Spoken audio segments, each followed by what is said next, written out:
Chapter 26.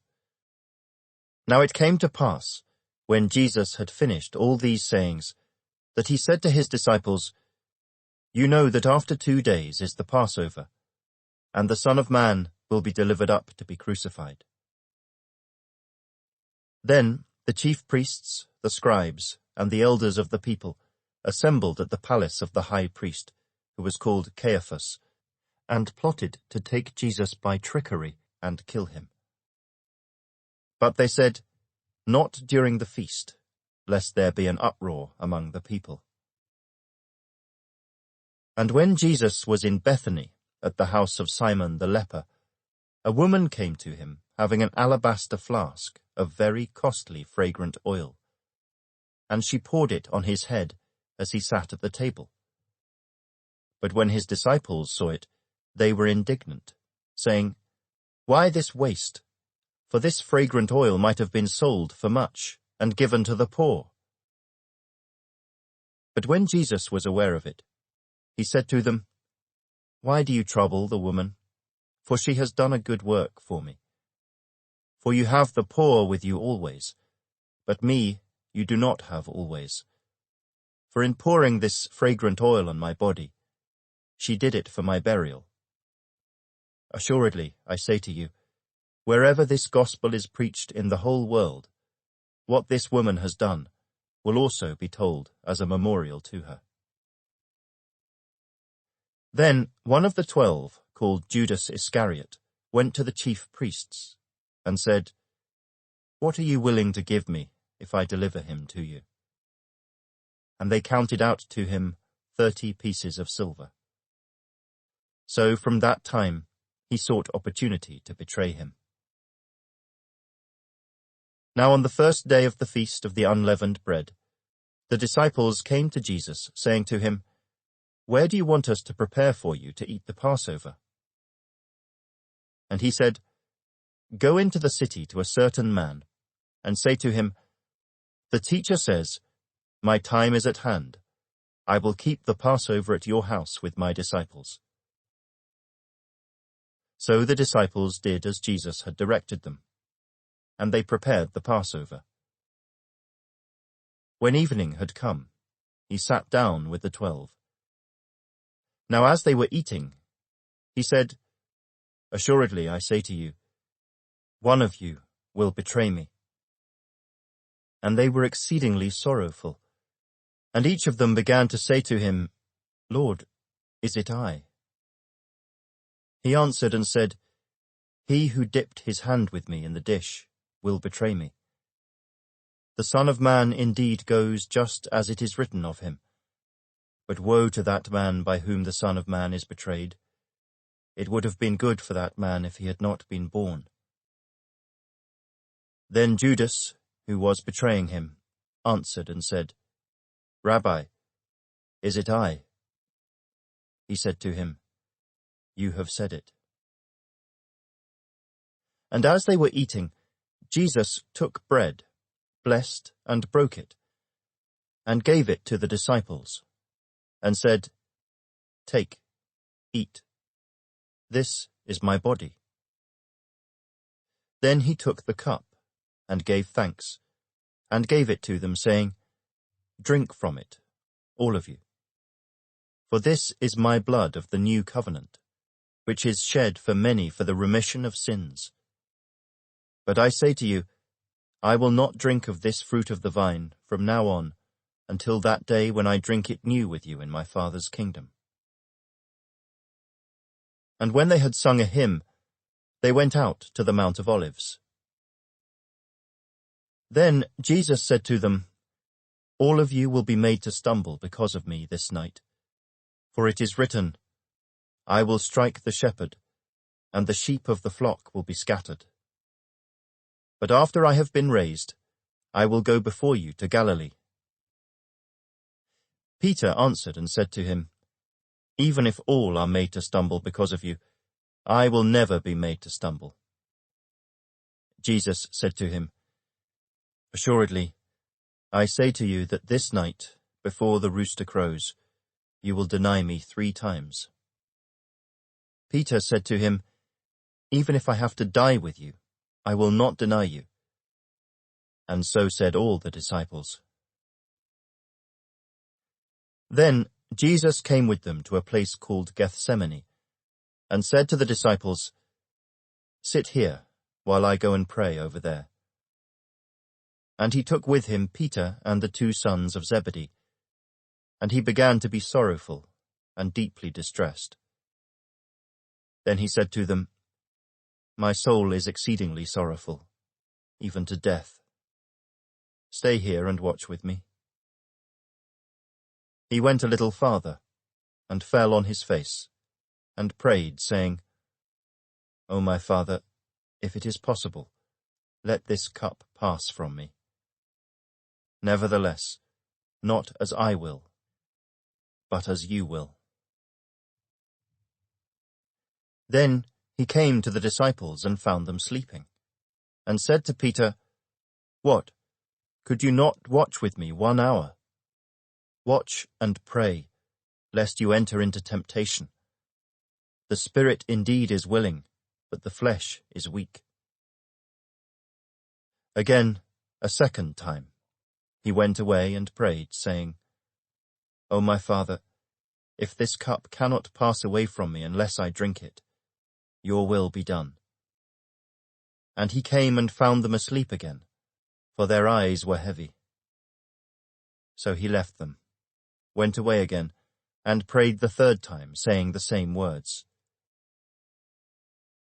Then he came to his disciples and said to them, "Are you still sleeping and resting? Behold, the hour is at hand, and the Son of Man is being betrayed into the hands of sinners. Rise, let us be going. See, my betrayer is at hand." And while he was still speaking, behold, Judas, one of the 12, with a great multitude with swords and clubs, came from the chief priests and elders of the people. Now his betrayer had given them a sign, saying, "Whomever I kiss, he is the one. Seize him." Immediately he went up to Jesus and said, "Greetings, Rabbi," and kissed him. But Jesus said to him, "Friend, why have you come?" Then they came and laid hands on Jesus and took him. And suddenly one of those who were with Jesus stretched out his hand and drew his sword, struck the servant of the high priest, and cut off his ear. But Jesus said to him, "Put your sword in its place, for all who take the sword will perish by the sword. Or do you think that I cannot now pray to my Father, and he will provide me with more than 12 legions of angels? How then could the Scriptures be fulfilled, that it must happen thus?"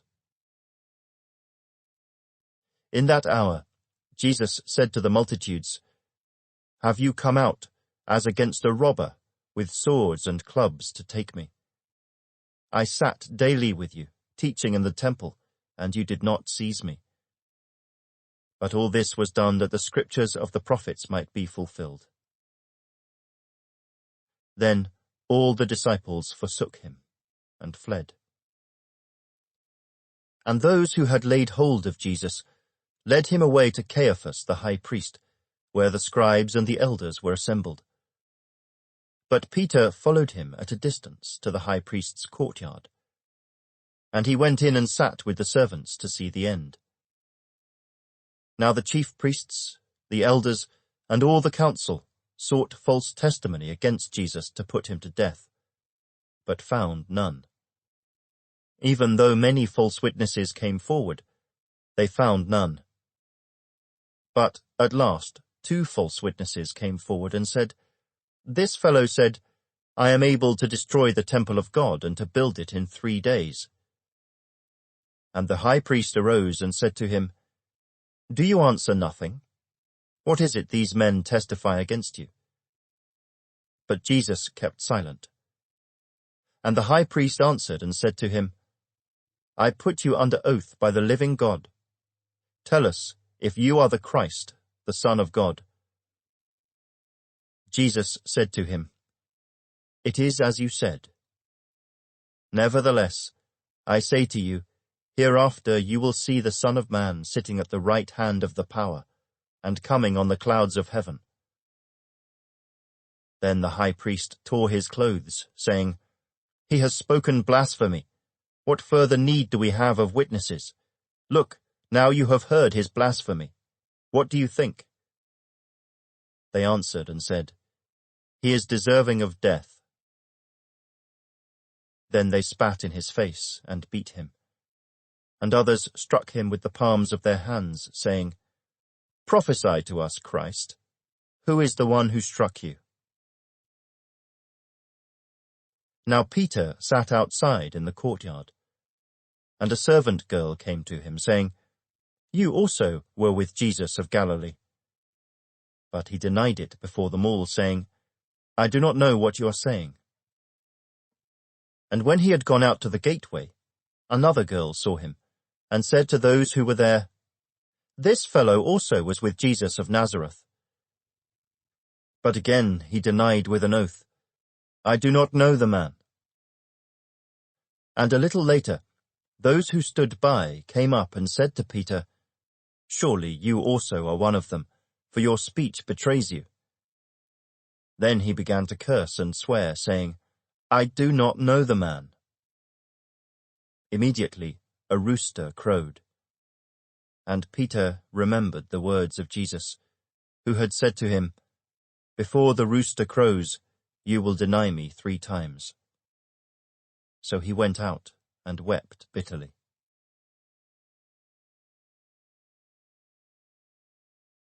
Chapter 27.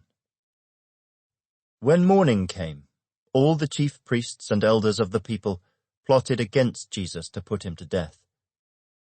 And when they had bound him, they led him away and delivered him to Pontius Pilate, the governor. Then Judas, his betrayer, seeing that he had been condemned, was remorseful, and brought back the 30 pieces of silver to the chief priests and elders, saying, "I have sinned by betraying innocent blood." And they said, "What is that to us? You see to it." Then he threw down the pieces of silver in the temple, and departed, and went and hanged himself. But the chief priests took the silver pieces and said, "It is not lawful to put them into the treasury, because they are the price of blood." And they consulted together, and bought with them the potter's field to bury strangers in. Therefore that field has been called the field of blood to this day. Then was fulfilled what was spoken by Jeremiah the prophet, saying, "And they took the 30 pieces of silver, the value of him who was priced, whom they of the children of Israel priced, and gave them for the potter's field, as the Lord directed me." Now Jesus stood before the governor, and the governor asked him, saying, "Are you the king of the Jews?" Jesus said to him, "It is as you say." And while he was being accused by the chief priests and elders, he answered nothing. Then Pilate said to him, "Do you not hear how many things they testify against you?" But he answered him not one word, so that the governor marveled greatly. Now at the feast, the governor was accustomed to releasing to the multitude one prisoner whom they wished. And at that time they had a notorious prisoner called Barabbas. Therefore, when they had gathered together, Pilate said to them, "Whom do you want me to release to you, Barabbas or Jesus who is called Christ?" For he knew that they had handed him over because of envy. While he was sitting on the judgment seat, his wife sent to him, saying, "Have nothing to do with that just man, for I have suffered many things today in a dream because of him." But the chief priests and elders persuaded the multitudes that they should ask for Barabbas and destroy Jesus. The governor answered and said to them, "Which of the 2 do you want me to release to you?" They said, "Barabbas." Pilate said to them, "What then shall I do with Jesus who is called Christ?" They all said to him, "Let him be crucified." Then the governor said, "Why? What evil has he done?" But they cried out all the more, saying, "Let him be crucified." When Pilate saw that he could not prevail at all, but rather that a tumult was rising, he took water and washed his hands before the multitude, saying, "I am innocent of the blood of this just person. You see to it." And all the people answered and said, "His blood be on us and on our children." Then he released Barabbas to them, and when he had scourged Jesus, he delivered him to be crucified.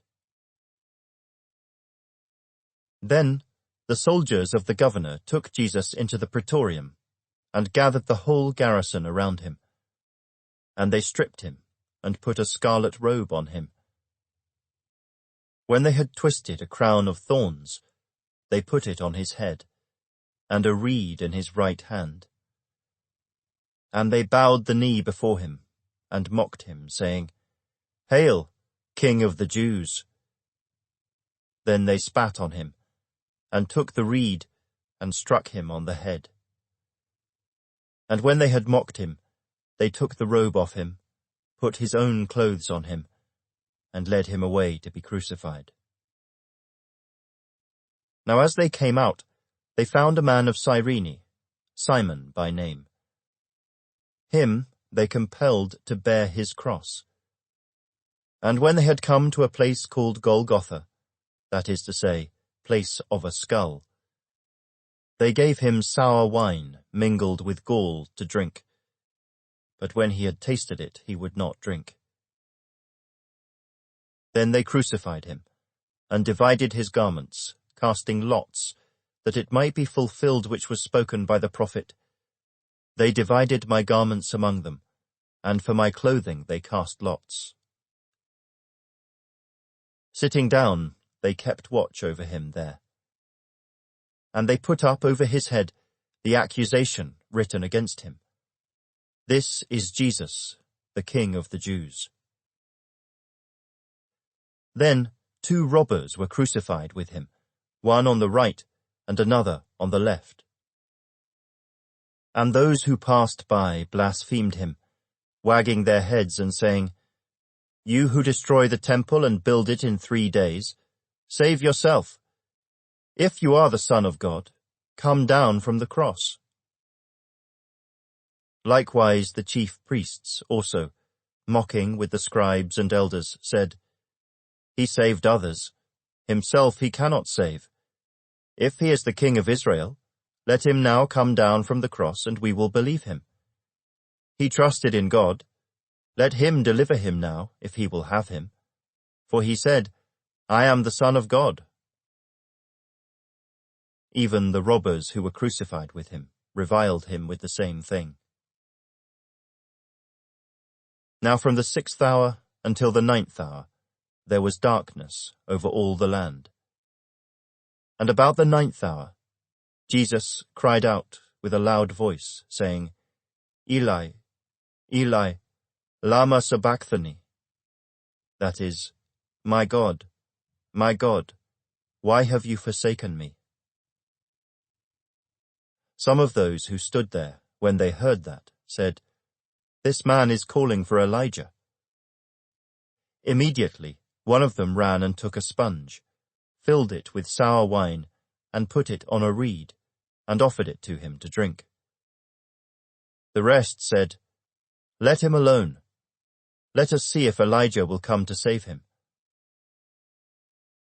And Jesus cried out again with a loud voice, and yielded up his spirit. Then, behold, the veil of the temple was torn in 2 from top to bottom, and the earth quaked, and the rocks were split, and the graves were opened, and many bodies of the saints who had fallen asleep were raised, and coming out of the graves after his resurrection, they went into the holy city, and appeared to many. So when the centurion and those with him who were guarding Jesus, saw the earthquake and the things that had happened, they feared greatly, saying, "Truly, this was the Son of God." And many women who followed Jesus from Galilee, ministering to him, were there looking on from afar, among whom were Mary Magdalene, Mary the mother of James and Joses, and the mother of Zebedee's sons. Now when evening had come, there came a rich man from Arimathea, named Joseph, who himself had also become a disciple of Jesus. This man went to Pilate and asked for the body of Jesus. Then Pilate commanded the body to be given to him.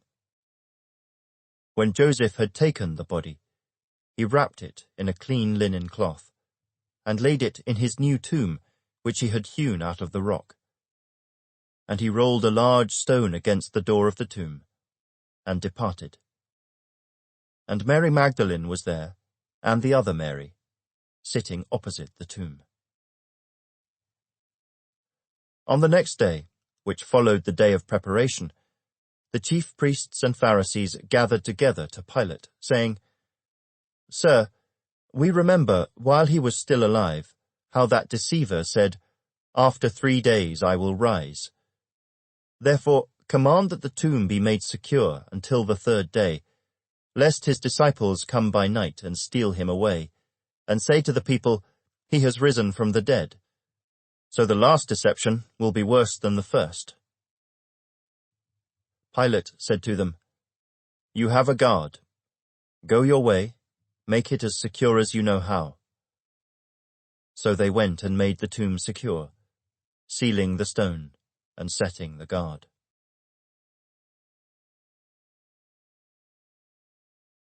Chapter 28. Now after the Sabbath, as the first day of the week began to dawn, Mary Magdalene and the other Mary came to see the tomb. And behold, there was a great earthquake, for an angel of the Lord descended from heaven, and came and rolled back the stone from the door, and sat on it. His countenance was like lightning, and his clothing as white as snow. And the guards shook for fear of him, and became like dead men. But the angel answered and said to the women, "Do not be afraid, for I know that you seek Jesus who was crucified. He is not here, for he is risen, as he said. Come, see the place where the Lord lay, and go quickly and tell his disciples that he is risen from the dead, and indeed he is going before you into Galilee. There you will see him. Behold, I have told you." So they went out quickly from the tomb with fear and great joy, and ran to bring his disciples word. And as they went to tell his disciples, behold, Jesus met them, saying, "Rejoice." So they came and held him by the feet, and worshipped him. Then Jesus said to them, "Do not be afraid. Go and tell my brethren to go to Galilee, and there they will see me." Now while they were going, behold, some of the guard came into the city, and reported to the chief priests all the things that had happened. When they had assembled with the elders and consulted together, they gave a large sum of money to the soldiers, saying, "Tell them, his disciples came at night and stole him away while we slept. And if this comes to the governor's ears, we will appease him and make you secure." So they took the money and did as they were instructed. And this saying is commonly reported among the Jews until this day. Then the 11 disciples went away into Galilee, to the mountain which Jesus had appointed for them.